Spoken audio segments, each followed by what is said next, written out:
See. Trump says hell no. The Democrats and the GOP rhinos in Congress are back to their normal shenanigans.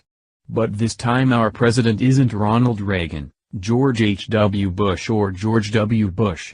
This morning President Donald Trump sternly warned both Democrats and Republicans in Congress that he won't approve any legislative fix for the Deferred Action for Childhood Arrivals program, or DACA, until he sees full funding for the much-needed border wall between the U.S. and Mexico. After losing my home state of California because President Ronald Reagan fell for the Democrat lie that promised border wall funding after he signed amnesty, and seeing how globalist President George H.W. Bush failed to live up to his 1988 campaign promise of "read my lips, no new taxes," which set up this nation for the Clinton curse which we are still living with 25 years later. It's awesome to finally have a president who actually keeps his promises. Via Yahoo News. 10 promises Trump kept in 2017. Donald Trump in 2017 moved from being a chaos candidate to a chaos president. He shoots for the moon, literally, routinely says things that aren't true, and often makes pledges that generate enormous attention but very little follow-through. Many of his signature policy efforts have been tied up in or blocked by the courts, his campaign is under investigation by the FBI, and his approval rating is at historic lows for a first-year president. But the mind-numbing deluge of the Trump administration's first-year controversies, the sheer number of misstatements and inflammatory tweets and abrupt staffing shifts, sometimes obscures the fact that Trump has achieved quite a number of the things he set out to do during the first year of his administration. He is, after all, the president. And Democratic resistance or no, that remains the most powerful post in the land, the ultimate government executive authority. Here are 10 campaign promises Trump kept. Together, these achievements could form the nucleus of a re-election campaign. The replacement for Justice Scalia will be a person of similar views and principles. On January 31, Donald Trump nominated Neil Gorsuch, described by the New York Times as a conservative in the mold of Antonin Scalia. He was confirmed at the start of April on a 54-45 party line vote after a bruising political campaign for and against his nomination, and the removal of the judicial filibuster and its 60-vote threshold in the Senate. This was the easiest campaign promise for Trump to keep, thanks to Senate Majority Leader Mitch McConnell's refusing to open the confirmation process to an Obama nominee throughout 2016, and Trump kept it.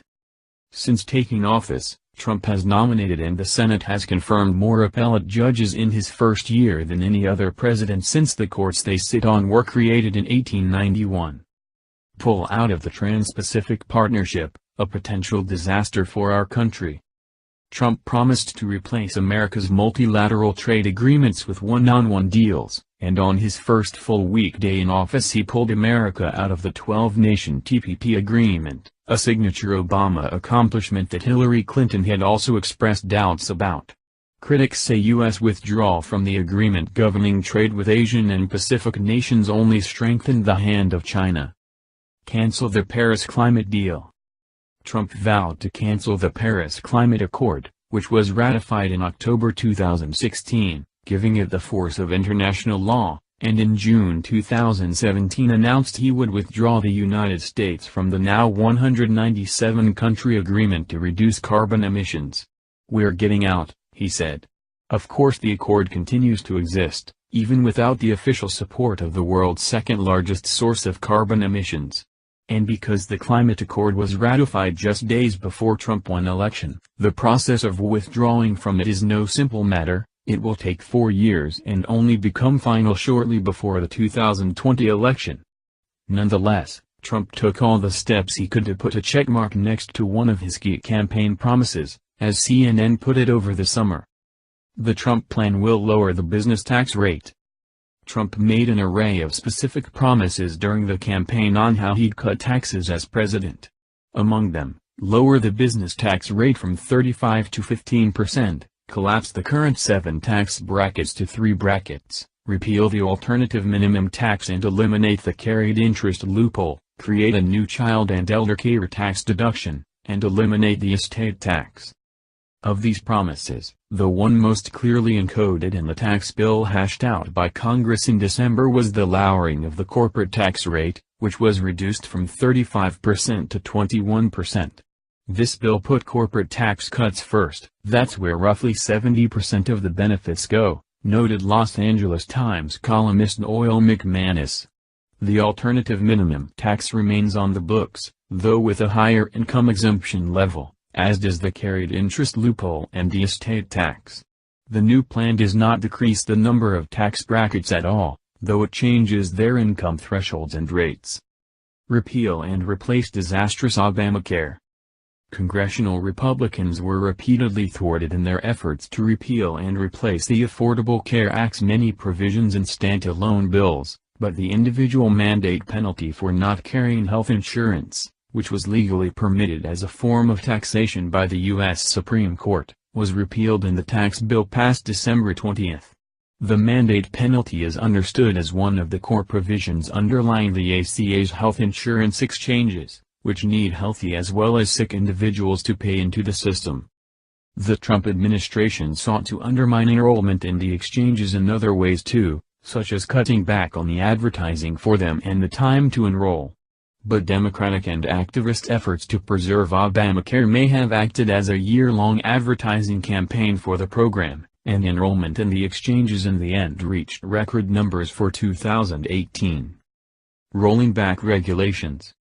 Donald Trump has overseen what the week has described as the biggest regulatory rollback in American history. As befits an anti-regulatory agenda overseen by a former real estate developer, the major focus of that rollback has been undoing regulations promulgated by the Environmental Protection Agency and the Department of the Interior, both of which govern land use, and rules that reign in the banking industry. The administration has also adopted a more lenient approach to enforcing those rules that remain on the books. Drill, baby, drill. Advocates for protecting wildlife in the Arctic. This was originally a 2008 Sarah Palin campaign promise, but Trump stood next to her as she echoed it while supporting his campaign, and he promised to once again open America's public lands and offshore areas to energy exploration. In April, Trump signed an executive order to allow offshore drilling in parts of the Arctic, Pacific and Atlantic Oceans, including in marine sanctuaries, declared off-limits under Obama. He also ordered the Interior Department to review the Obama-era rules. The administration overturned an Obama-era ban on new coal mining leases on public lands as well. By ending catch and release on the border, we will stop the cycle of human smuggling and violence. Illegal border crossings will go down. Then Homeland Security Secretary John Kelly declared on a visit to El Paso, Texas, in April, "We have ended dangerous catch-and-release enforcement policies."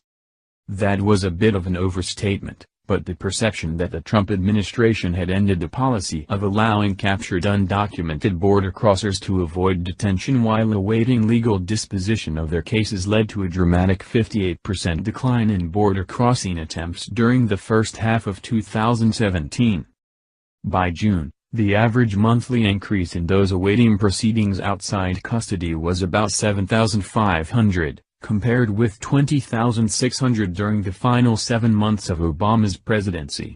In April, the Border Patrol caught a low of 11,100 undocumented immigrants, but by October it had become clear that there had not actually been a formal revocation of catch-and-release policies, despite statements to the contrary, and border crossings surged again, to 26,000. That said, Trump's assertion that ending catch-and-release would decrease crossings was proved correct, and border crossing attempts declined sharply for a time. Recognize Jerusalem as the capital of Israel. While previous presidents have made this a major campaign promise, they failed to deliver. "Today, I am delivering," Trump said in making the announcement overturning 7 decades of U.S. foreign policy in December. The administration went on to sign a waiver permitting the U.S. Embassy to remain in Tel Aviv for another 6 months. Continuing the policies of previous presidents. "We finally have President Trump, a man of his word who won't let the establishment convince him that they can be trusted." All during the campaign as he would make his multiple, almost unreal, promises. I recall telling a friend who was very suspicious of him at that point, if he does 10% of what he claims, it will still be 8% more than what any other Republican president in our lifetimes has ever done, and who knows, we might even be pleasantly surprised. Never in a million years did I ever dream that after only a year in office, he would be keeping most of the promises he made. Makes you wonder what the other 44 presidents were doing during their time in office.